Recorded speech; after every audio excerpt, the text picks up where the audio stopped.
भगवंतों ने कहा कि जब तक मैं विभाव और स्वभाव को नहीं समझूंगा तब तक विभाव के रहते हुए स्वभाव को पैदा नहीं कर पाऊंगा। जब न्याय दर्शन के ग्रंथों को पढ़ते हैं तब पता चलता है कि जगत के अंदर सब कुछ बदला जा सकता है और अशुभ भाव शुभ भाव में परिवर्तित किए जा सकते हैं, शुभ भाव अशुभ भाव में परिवर्तित किया जा सकते हैं। सब कुछ हो सकता है, लेकिन यदि कुछ नहीं हो सकता तो ये ही नहीं हो सकता कि जो आपने अपनी काल लब्धि के माध्यम से अपने आत्मा के परिणामों का अशुभ शोधन, जो अशुभ परिणाम थे उनका शोधन करके शुभ वृत्ति को स्वीकार कर लिया है। अब उस शुभ वृत्ति के बल पर जो आपने महाव्रतों को स्वीकार करके रत्नत्रय का दामन ओढ़ लिया है, दिगंबरत्व का नग्नत्व का वेश स्वीकार कर लिया है, ध्यान रखना साधकों, जो जगत के सारे रूप परिवर्तित हो सकते हैं, अब दिगंबरत्व का रूप कभी भी परिवर्तित नहीं हो सकता है। इसलिए भव का नाश आपके हाथ में नहीं है, लेकिन अशुभ भावों का नाश आपके हाथ में है। आप भव कैसे नाश करोगे ये आप कुछ नहीं कर सकते हैं, लेकिन अपने परिणाम मेरे कैसे हैं, उन परिणामों को मैं विभाव से स्वभाव में कैसे लाऊं। क्योंकि नाना भावों से नाना रूपों को देखा जा सकता है, लेकिन निज शुद्ध भाव से केवल अपने स्वरूप को देखा जा सकता है। अपने स्वरूप को समझने के लिए हमें आपस के मन मुटावों को दूर करना होगा, हमें आपस के राग द्वेष भावों को कम करना होगा।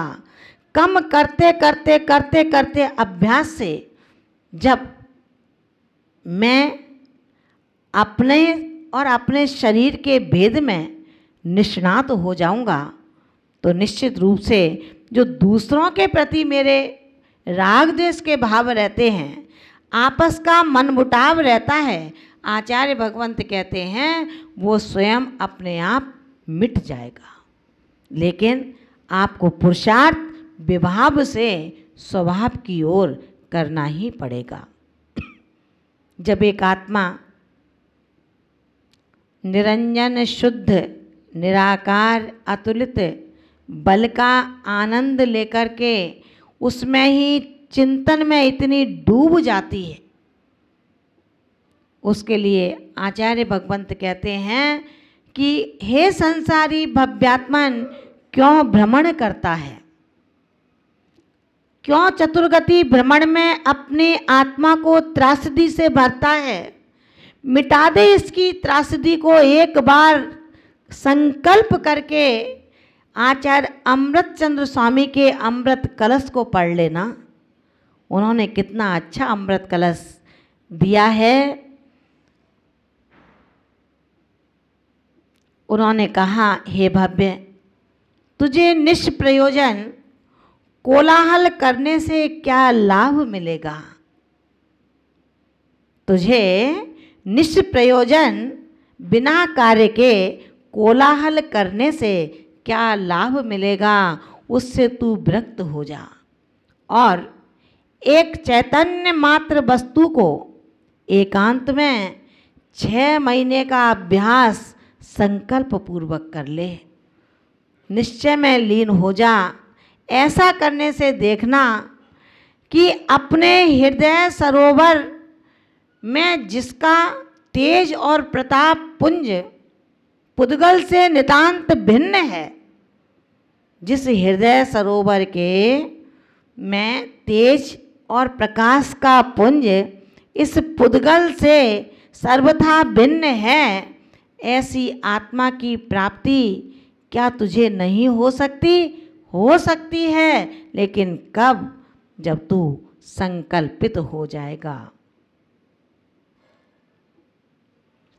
आचार्य भगवंत कहते हैं कि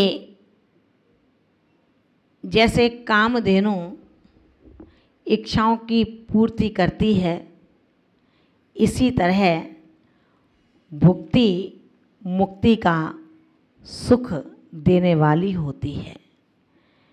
जैसे भाग्यवान पुरुष किसी भी व्यापार को करता है, उस व्यापार में वो कभी फेल नहीं होता, हर कार्य को करने में सफलता हासिल करता है। आचार्य भगवंत कहते हैं 164वीं कारका में भुक्ति मुक्ति के सुख का कारण होता है। उन्होंने कहा, काम दुहिम कपुतरुम चिंता रैणम रसायनम परमम लद्धो भुंजई सुखम जहठियम जानते सम्मम। जह माने जैसे भाग्यवान पुरुष काम दुहिम, काम दुहि माने कामधेनु, कल्प तरुम कल्प वृक्ष, चिंतारैणम चिंतामणि रत्न, रसायनम रसायन, लद्धो प्राप्त करके, परमम लद्धो भुंजति संसार के परम यानी कि उत्कृष्ट सुखों को भोगता है। तह माने वैसे ही, सम्मम सम्यक दृष्टि सम्यक दर्शन को प्राप्त करने वाला जीव जहठ्यम यथा स्थित क्रम से उत्तम सुखों का भोग करता है, प्राप्त करता है। जान ऐसा जानो। जिस प्रकार इच्छित जो भी वस्तु हैं उनकी इच्छा की, कामना की, चाहना की, उसे वो प्राप्त हो जाती है। कल्प वृक्ष चिंतित वस्तु को प्रदान कर देता है, इच्छित पदार्थों को दे देता है। चिंतामणि रत्न चिंतित पदार्थ को तुरंत देता है। और रसायन अगर पुण्य का योग है तो स्वर्ण बना देता है। इसी प्रकार सम्यक्त रूपी रत्न को प्राप्त करने वाला सहज सरल विनम्र निष्प्रही आत्मा, जिसने जिस पद की ओर कदम बढ़ाया है, क्योंकि सम्यक्ताचरण ही प्रथमाचरण है मोक्ष के लिए। अगर सम्यक्ताचरण नहीं है तो संयमाचरण भी नहीं बन सकता, और संयमाचरण नहीं है तो निश्चित मान करके चलना, जिसके पास ना सम्यक्ताचरण है ना संयमाचरण है, तो उसके पास किसी भी स्थिति में उसका स्वरूपाचरण बन नहीं सकता है। स्वरूप की प्राप्ति के लिए मुझे संयम को स्वीकार करना होगा, और संयम वो ही स्वीकार करता है जिसके पास प्रथमाचरण रूप सम्यक्त हो जाता है। अब ध्यान रख लेना भैया, सम्यक्ताचरण नहीं तो कैसा संयमाचरण, और संयमाचरण नहीं तो कैसा स्वरूपाचरण। उस स्वरूप का आचरण तभी होगा जब मैं 25 मल दोषों से रहित होऊंगा। नींव भरी नहीं है, लेकिन नींव भरी जैसी प्रतीत कर रहा है। नींव भरी नहीं है, लेकिन नींव भर गई है, ऐसा अनुभव चल रहा है। ये केवल अनुभव है, अभी नींव भरी नहीं है। जब तक नींव भरेगी नहीं तो ध्यान रखना, दुनिया के अंदर वृद्ध समाधि के सूत्रों को ढूंढें, और जो युवा हैं युवती हैं वो समता की सामायिक में लगें। कोई ज़रूरी नहीं है हर युवा और युवती अपना संसार बसाएगा। ऐसे भी युवा युवती जन्म लेंगे जो संसार से उच्छेद होकर के अपने संयम का एक सुंदर महल बनाएंगे। उन युवा युवतियों के लिए केवल इतना ही कहना चाहते हैं कि अपने आप को रक्षा करो अशुभ वृत्ति से, हिंसा से, हिंसा के परिणामों से, एक इंद्रिय से लेकर पंचेंद्रिय तक के जीवों का मेरे विचारों से, मेरी करनी से, मेरे सहयोग से कहीं विघात ना हो जाए। अगर छपकली आ गई, आपका अध्ययन चल रहा है और पूछा जाए भाई छपकली को हटाओ, जीवों को खाती है, तो जो हिंसा प्रेमी होगा वो जवाब देगा मार दो उस छपकली को। जो अहिंसा प्रेमी होगा वो कहता है कि नहीं, पंचेंद्रिय की हत्या का प्रक्षालन कहाँ करोगे, मारो मत, इस लाइट को बंद कर दो। जब लाइट बंद हो जाएगी तो कीड़े नहीं आएंगे, जब कीड़े नहीं आएंगे तो छपकली किसकी हिंसा करेगी। छपकली को मारना कोई विवेक नहीं है, लेकिन लाइट को बंद करवा देना विवेक है। आचार्य भगवंत कहते हैं जिन शासन की प्रभावना किए बिना सम्यक्त का प्रथमाचरण प्राप्त नहीं कर सकते। जिन शासन की प्रभावना कैसे करोगे, कितना पैसा खर्च होगा, जैन दर्शन में कहीं भी मूल्य को नहीं आका, पैसे को नहीं आका। ये तो पैसा, जो पैसे वाले हैं वो पैसा फेंक करके तमाशा देखते और दिखाते हैं, और अज्ञानी प्राणी उसको तमाशा समझ करके देखता रहता है। पैसा मोक्ष मार्ग में कहीं काम नहीं आता, और पैसा छोड़ करके एक श्रावक साधक बन जाता है। उसके पास तिल तुष परिग्रह नहीं होता। आचार्य भगवंत कहते हैं जिन धर्म की प्रभावना पैसों से नहीं होती वरन भावों से होती है, परिणामों से होती है, विशुद्धि से होती है। बूंद बूंद की रक्षा करो, उस पानी को मत बहाओ जिस पानी पर तुमने अभी छन्ना नहीं लगाया है। जैन दर्शन ने एक बूंद के अंदर असंख्यातों जीव राशि घोषित की है। उस कितनी बूंदों से मैं अंचने जल से नहा करके आया हूँ, अब मंदिर में आकर के मैं जैनत्व दिखाना चाहता हूँ। जिन शासन की प्रभावना करनी है, तो जब आप यात्रा पर निकलते हैं, अपने ऑफिस में निकलते हैं, किसी पार्टी में जाते हैं, किसी महोत्सव में जाते हैं, वहाँ पानी पीना है तो आप उस पानी के नल पर अपना छन्ना लगाओ, तो लोग अपने आप कहेंगे ये जैन साहब हैं।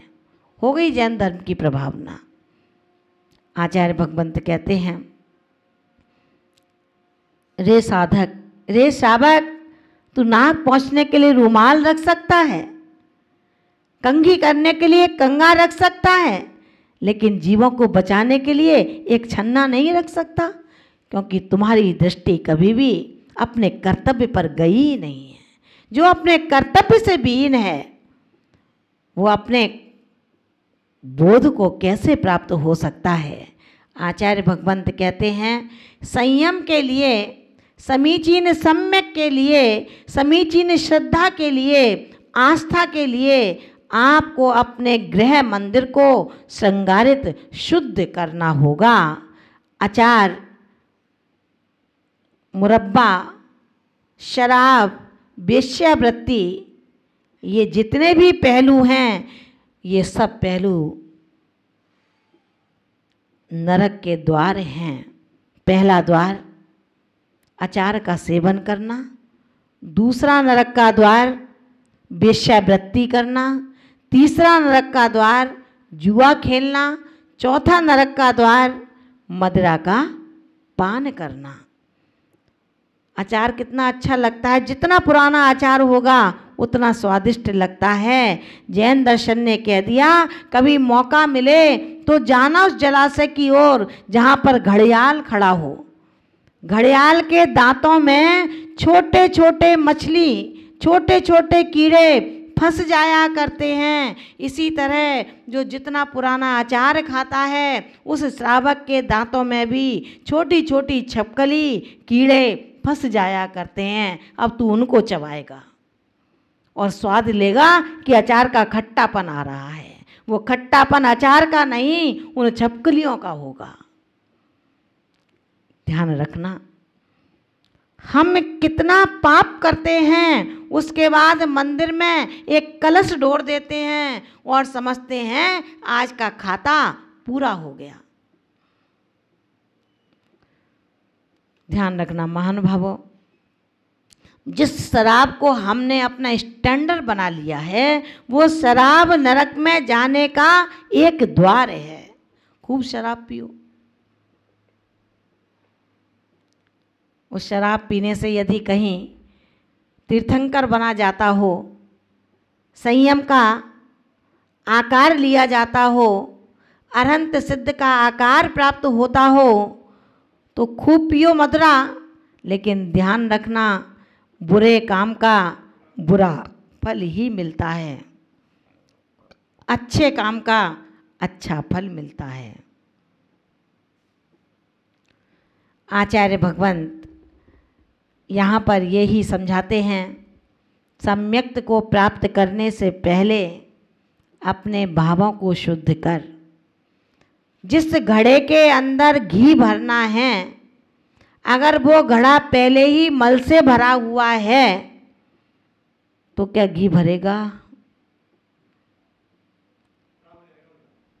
उसे खूब धो लिया, भरेगा घी? चप्पल जूते के आकार की कटोरियां, कटोरे में क्या भोजन कर सकता है? विचार करना महान भावों। बहुत ही सुंदर प्रकरण आचार्य कुंद कुंद भगवंत ने रहणसार जैसे ग्रंथ के अंदर दिया है, जिसमें उन्होंने केवल श्रावकाचार नहीं, केवल लौकिक यात्रा का वर्णन नहीं, लौकिक से हटकर पारलौकिक का भी दर्शन दिया है। उन्होंने केवल समय को नहीं समझाया, वरन समय सार को भी दिया है। आप अपने इस जीवन में भुक्ति और मुक्ति के उत्तमोत्तम सुखों को भोगने के बाद अगर आपने सम्यक दर्शन के साथ इनका भोग किया, तो क्रम से आपको अभ्युदय सुख भोगने के बाद निःश्रेयस सुख की प्राप्ति होगी ही होगी, इसमें कोई संदेह नहीं है।